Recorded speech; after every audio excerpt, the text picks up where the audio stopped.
বিদ্যুৎ বিক্রি বাবদ পাওনা অর্থের জন্য অন্তর্বর্তীকালীন সরকারের প্রধান উপদেষ্টা ডক্টর মোহাম্মদ ইউনূসের হস্তক্ষেপ চেয়ে চিঠি লিখেছেন ভারতের আদানি গ্রুপের চেয়ারম্যান গৌতম আদানি।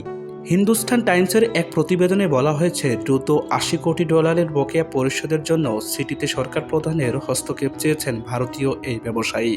হিন্দুস্তান টাইমসের প্রতিবেদনে বলা হয়েছে, বিদ্যুৎ সরবরাহ বাবদ আদানি গ্রুপ বাংলাদেশ বিদ্যুৎ উন্নয়ন বোর্ডের কাছে $80 কোটি পায়। এই পাওনার জন্যই প্রধান উপদেষ্টার কাছে গৌতম আদানি চিঠি লিখেছেন।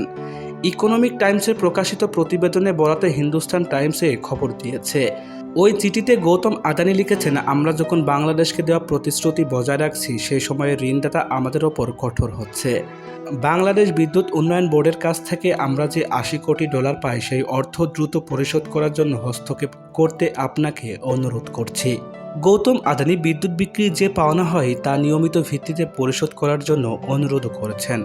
সম্প্রতি যুক্তরাজ্য ভিত্তিক ফাইন্যান্সিয়াল টাইমসকে দেওয়া এক বিবৃতিতে আদানি গ্রুপ জানিয়েছেন, বাংলাদেশের বিদ্যুৎ বিক্রির পাওনা বেড়ে যাওয়ায় পরিস্থিতিকে টেকসইযোগ্য নয় বলে মনে করছেন তারা।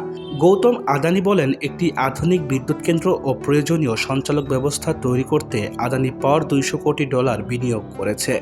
চিঠিতে ডক্টর ইউনূসকে তিনি বলেন, আপনার দেশের জ্বালানি নিরাপত্তা ও অবকাঠামো উন্নয়নের প্রতি আমি আমাদের প্রতিশ্রুতি পুনরায় ব্যক্ত করছি। ফিনান্সিয়াল টাইমস জানায়, বিবৃতিতে আদানি পাওয়ার বলেছে, আমরা বাংলাদেশের সঙ্গে আলোচনা চালিয়ে যাচ্ছি এবং তাদের জানিয়েছি যে পরিস্থিতি আর টেকসই পর্যায়ে নেই।